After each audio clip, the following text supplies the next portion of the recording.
هێرشەکانی ئیسرائیل هەموو ئامانجێک دەپێکێت تەنها سەرکردەکانی حەماس نەبێت.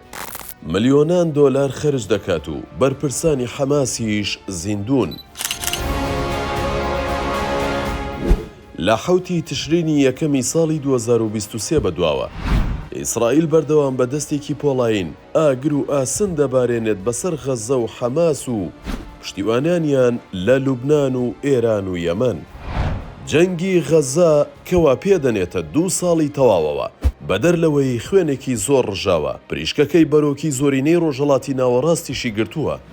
ئەوەی کە زۆر سەیر و جێگەی گومانە زۆرینەی کات ئیسرائیل لە هێرشەکانیدا دەڵێت کە سەرکردەیەکی دیاری حەماسی کردوتە ئامانج، بەڵام دوای چەند ڕۆژێک بەرپرسەکانی حەماس دەردەکەونەوە و بابەتەکە بەدرۆ دەخەنەوە.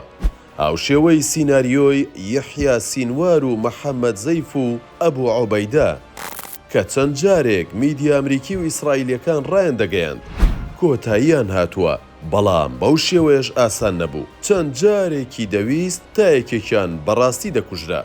لەم هێرشانەدا ئیسرائیل ملیۆنان دۆلاری لە چەکی قورس و فڕۆکەی گرانبەهادا خەرج کردووە.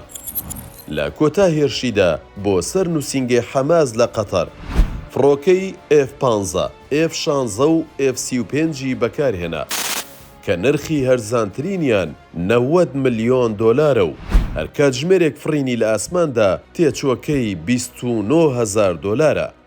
میدیا ئیسرائیلەکان دەڵێن 15 فڕۆکە بۆ قەتار نێردراوە و نزیکەی 14 جار بۆردومانی یەک جێگەیان کردووە و چەند سەرکردەیەکی حەماسیان لەناو بردووە.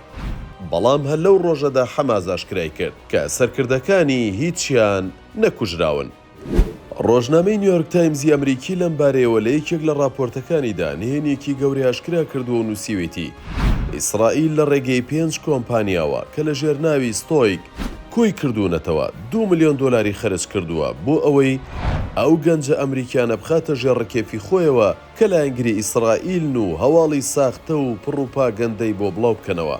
پرسیارە گەورەکە ئەوەیە ئایا سەرکردەکانی حەماس لە هەواڵگری ئیسرائیل زیرەکترن کەوا هێرشە چڕ و وردەکانی سوپای ئیسرائیل نایان پێکێت، یاخود نەخێر بابەتەکە جوڵەیەکی سیاسی پشت پەردەیە و ئاشکرا نەکراوە.